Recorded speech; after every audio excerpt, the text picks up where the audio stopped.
ఇన్ని restaurants check చేయాలి, ఇన్ని శాంపిల్స్ కలెక్ట్ చేయాలి, అలా ఏమన్నా నామ్స్ ఉంది సార్. FSSAI క్లియర్గా ఇచ్చింది, ప్రతి ఫుడ్ సేఫ్టీ ఆఫీసరు ఇన్ని శాంపుల్ తీయాలి, కంపల్సరీగా ఇన్ని శాంపుల్ తీయాలి. ఈ శాంపుల్ అంటే లైన్గా తీయటం కాదు, నీకు ఎక్కడైతే ఇన్స్పెక్షన్ చేసిన తర్వాత అనుమానం వస్తుందో, సస్పెక్టెడ్ టు బి అడల్టరేటెడ్, అనుమానం ఉంది నాకు అన్నప్పుడు నువ్వు శాంపుల్ తీసే అధికారం నీకుంది. ఏ ఫుడ్ సేఫ్టీ ఆఫీసర్ని ఎవ్వరు బెదిరించడానికి కానీ అదేది ఆఫ్ చేయడానికి కానీ అధికారం ఏ వర్తకుడు లేదు. దానికి ఒక సెక్షన్ ఉంది, ఒకవేళ వద్దు అని కనుక బెదిరిస్తే వాడి మీద ఇంకో కేసు కూడా వేయచ్చు. దట్ ఈస్ FSSAI క్లియర్గా ఇచ్చింది. ఇంకొకటి, ఏ ఫుడ్ సేఫ్టీ ఆఫీసర్ కూడా ఏ రెస్టారెంట్ యజమానులని బెదిరించాల్సిన పద్ధతి కూడా కాదు. వెళ్ళటం, నీకు అనుమానం ఉంటే శాంపుల్ తీసుకుంటాం, దాన్ని ల్యాబ్కి పంపటం. ల్యాబ్కి పంపిన తర్వాత 3 రకాల రిపోర్ట్లు వస్తాయి అందులో సార్. మొదటిది మిస్బ్రాండెడ్, రెండవది సబ్స్టాండర్డ్, మూడవది అన్సేఫ్. మిస్బ్రాండెడ్ అంటే మీరు లేబుల్ మీద ఏదైతే డిక్లేర్ చేశారో అవి అందులో ఉండాలి. ఏ ఒక్కటి లేకుండా అది మిస్బ్రాండెడ్ కింద తేడా అవుతుంది. మీరు ఇప్పుడు గ్రౌండ్ నట్ అని చెప్పి ప్యాకెట్లో ఒకవేళ కాటన్ సీడ్ ఆయిల్ కనుక నింపుంటే మీకు మిస్బ్రాండెడ్ కింద వస్తుంది. టోటల్ నింపితే అంటే ఏదైతే మీరు డిక్లేర్ చేశారో అది లేకపోతే, ఇప్పుడు టర్మరిక్ ఉంది ప్యాకెట్లో అంటారు, ఆ టర్మరిక్ లేదనుకోండి అది మీకు మిస్బ్రాండెడ్ అవుతుంది. అట్లా అంటే చెప్పిన దానికంటే వేరేది మిస్బ్రాండెడ్.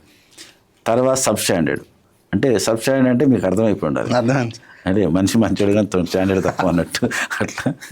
అట్లా ఎక్స్పెక్టేషన్స్ అంటే ప్రొడక్ట్ ఏదైతే ఉందో ఆ ప్రకారం రీచ్ కాకుండా, FSSAI ఏదైతే ఇచ్చిందో ఆ నామ్స్ ప్రకారం రీచ్ కాకుండా కొంచెం తక్కువ.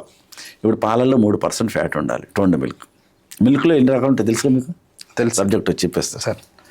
మిల్క్లో toned milk 3% fat, double toned milk 1.5% fat, skimmed milk 0% fat, whole milk అంటే 5% ఫ్యాట్, అందులో కౌ మిల్క్ సెపరేట్ ఫ్యాట్ ఉంటుంది దానికి.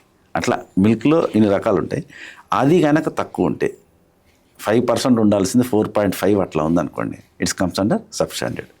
దానికి కన్సర్న్ ఏరియా ఎడిషనల్ కలెక్టర్, ఆ జిల్లా ఎడిషనల్ కలెక్టర్ గారు 3 లక్షల నుంచి 5 లక్షలు ఫైన్ వేసే అధికారం ఉంటుంది దానికి ఖచ్చితంగా.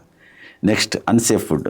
అన్సేఫ్ అంటే ఏంటి చెప్పాను కదా, కలర్లు వాడడం చోట కలర్లు వాడటం. తర్వాత సగ్గుబియ్యం ఉంటాయి. సగ్గుబియ్యంలో ఇంతకుముందు సగ్గుబియ్యం అంత షైనింగ్ వచ్చేవి కావు. ఇప్పుడు సగ్గుబియ్యంలో ఏం చేస్తారంటే, ఇంతకుముందు మనకి రాణిపాలు టీనోపాల్లా కొన్ని వచ్చేవి, గుర్తున్నాయి మీకు? రాణిపాలు టీనోపాలు అని బట్టలు కలర్ వేసేవాళ్ళం, బ్లూ. ఆ విధంగా వాటి కోటింగ్ కొట్టి వచ్చినప్పుడు తలతలు మెరుస్తుంటేవి.